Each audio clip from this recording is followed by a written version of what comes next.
Hey, I'm Dr. Pilet. I want to call this the Corona stress reduction video, if you will, and that's because we are really stressed out with this coronavirus. You know, I never remember in my entire lifetime of over 60 years that the entire community was locked down. Everybody's locked down. Can't go to the mall, can't go shopping, can't just go for a walk. You know, we're secluded into our residences. We're not allowed to go to work. And so there's an incredible amount of stress going on right now. And I just want to give you some ideas about how to get rid of some of that internalized negative energy, stress. I mean, that's what we're talking about. The idea that my mind, my perceptions, I see this as a dead end. I see this as my job is going to be impacted. My life is going to be impacted. My God, I'm failing. I've got real negative problems that I can't see. This is all adding to stress. And for whatever it's worth, you know, I like to remind my people, you know, you can't drive the car forward if you keep looking in the rearview mirror. Think about that. I can't drive forward if I keep looking back. Look at today. Look at the time it is right now. Make some decisions on what to do right now in the present moment. And be aware that you've got to plan a little bit for today and tomorrow, because tomorrow you're going to wake up with the same stresses of today. But guess what?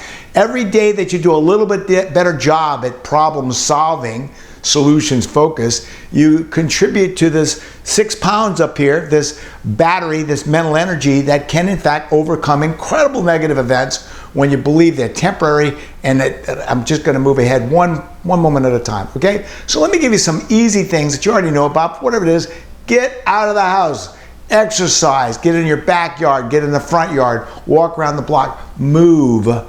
There's a book written many years ago about exercise and the importance of keeping moving, and it was based on a study where they found out that people really overestimate what exercise is. Look, 12 minutes of moving at a rapid clip, we can get to an aerobic level. Our heartbeat, our respiration, our body, we're moving. 12 minutes is all it takes. If you can do more than that, great, but get out, exercise, go for a walk. If you can jog, bicycle, do whatever you can. Number 2, make lists of things to do.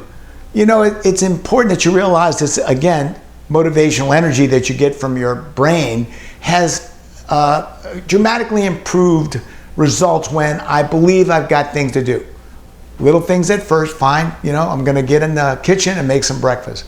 Secondly, I'm going to put the garbage out. I'm going to mop the floor. I'm going to do the laundry. I'm going to check in the kids. I'm going to make lists of things to do. Sometimes, if you will, you got to make lists of things that are completely foreign and alien. Like, I'm going to read. I'm going to find an article. I'm going to find a magazine. I'm going to find a website that's got some new exercise ideas. But important, make lists of things to do. And when I mean make a list, I'm talking about number it. And as you do them, line them out. Take them off your list. Because sometimes just get to the end of the day and see, look at this. I got so much done. But there's residual positive stress, if you will. And that is tomorrow. I got things left over from today. And I can add to that. And again, I'm moving in a forward direction. Okay, remember, looking out the windshield of life. It's about where I'm going, not where I've been. And you're competing basically with everybody around you that's all stuck in the identical situation. How you prosper and how you self-motivate at this point might be instrumental in you for the rest of your life. Everybody's watching. Your family, your kids, people that know you, your friends, they're all watching. Dealing with it now in the best way that you can move you to the top of the crowd. Number 3, if you will, you got to expand your ability to look for things to do. You got to be innovative, you know.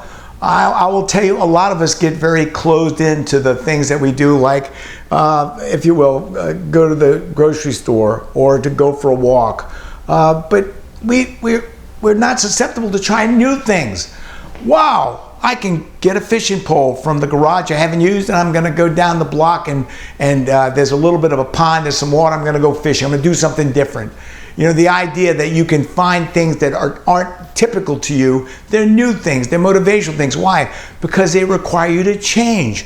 Number 4, if you will, plan one moment at a time. One moment at a time. Don't look to tomorrow or next week. Don't think about next year. I get people fatalistic thinking. I hear people say, oh my God, the end times are here. Well, you know what? Maybe the end time's here tomorrow, but it's not here right now. Right now is the beginning time, the time for me to do something fun when everybody else is miserable. So think about that. The next one, I'm a big believer in meditation. I really am. And a meditation for me isn't laying in bed and looking at the ceiling or daydreaming. Meditation is a time that I put in my mind's eye some peaceful experience that I've had from life, and I rejoice. You know, the brain can't tell the difference between a memory of a past event and happening right now. So when you allow yourself to look at pictures of your children, pictures of the woman you married, pictures of the household, the family that you built, and yeah, maybe you don't have hard copy, but you have them here, they're here. Think about, what did you do last New Year's Eve? What did you do for Christmas? Bring those thoughts into your mind's eye as you quietly sit and process these wonderful experiences of life that can't be taken away from you. And you know what? Your body's going to respond in a way as if it's happening. It's really happening now. Next, if you will, there's no one in life like you. You know, I've been doing mental health for, 30 years, mental health, while working with people, individuals. We give them personality tests where they can see how smart they are, how flexible they are, how rigid they are. And you know, one thing I want to be frank with you about, you're unique. Just like your fingerprint is the only one out there, so is your personality. There's no one out there, no one like you in the world. So when you come up with ideas to respond, remember, respond in a way that I adapt. Adapt means change as opposed to cope. People that are locked up right now that are coping, they're drinking, maybe they're smoking a little weed, maybe they're doubling up in their medications. You know, I'm not sure. There's infinite possibilities of coping, but adapting, that I look into myself, recognize that I'm not like everybody else, find those greater qualities that I have to innovate, to motivate, to inspire. Not only do it with yourself, do it with the world around you, your family, your children, your wife, your partner. You know, you can reach inside and pull out this unbelievable personality that you got right now that just needs a chance. And then finally, you know, if you will, I'm so tired of people saying negative things, and I'm tired of hearing how this is just one more step in a negative direction. How about, could this be the one time in life that you have to depend on yourself and those that are sacred to you?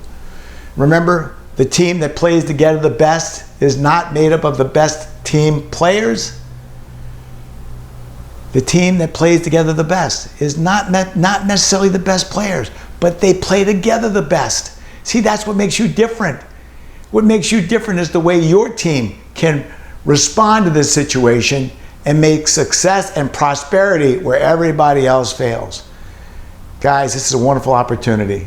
Take this opportunity. Move ahead. Move ahead of the pack. Move ahead of the group. Be known for what you did here, and as life passes, you'll look back at this day and remember it as the one day we made success when everybody else failed. Thank you so much. I'm Dr. Pilet.